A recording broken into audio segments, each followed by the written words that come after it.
హమాలీ కార్మికులకు ప్రత్యేక బోర్డు ఏర్పాటు చేసి ఐకేపీ ఇతర సంస్థల్లో ప్రమాదాలు జరిగితే వారికి ప్రమాద బీమాతో పాటు నిత్యావసర సరుకులకు అనుగుణంగా క్వింటాల్కు 50 రూపాయలు అందించాలని సిఐటియు జిల్లా అధ్యక్షులు ఎల్లారెడ్డి ప్రభుత్వాన్ని డిమాండ్ చేశారు.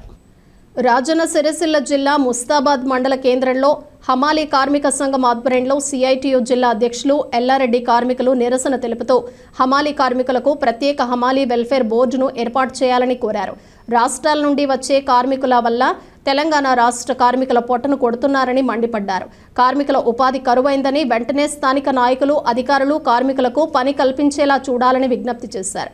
ఈ కార్యక్రమంలో హమాలీ జిల్లా కార్మిక నాయకుడు, కార్మికులు పాల్గొన్నారు. హమాలీ కార్మికుల సమస్యలపై మాట్లాడడం అనేది లేకుండా పోయింది. దిశగా ఆలోచించడం లేక పెరిగిన ధరలకు అనుకూలంగా రేట్లను పెంచాలి, 55 రూపాయలు క్వింటాల్కు ఇవ్వాలనేది మేము డిమాండ్ చేయడం జరుగుతుంది. వెంటనే ప్రభుత్వము, ఇప్పుడు వచ్చిన అధికారంలో ఉన్న ప్రభుత్వము వెల్ఫేర్ బోర్డు ఏర్పాటు చేయాలి.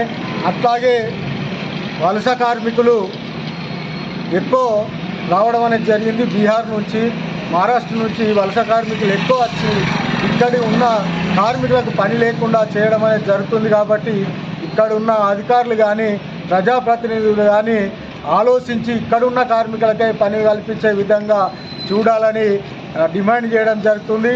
లేని పక్షంలో జిల్లాలో ఉన్న హమాలీ కార్మికులందరినీ ఏకతాటిపైకి తెచ్చి పెద్ద ఎత్తున పోరాటం చేసి మా హక్కులు సాధించుకుంటామని డిమాండ్ చేయడం జరుగుతుంది.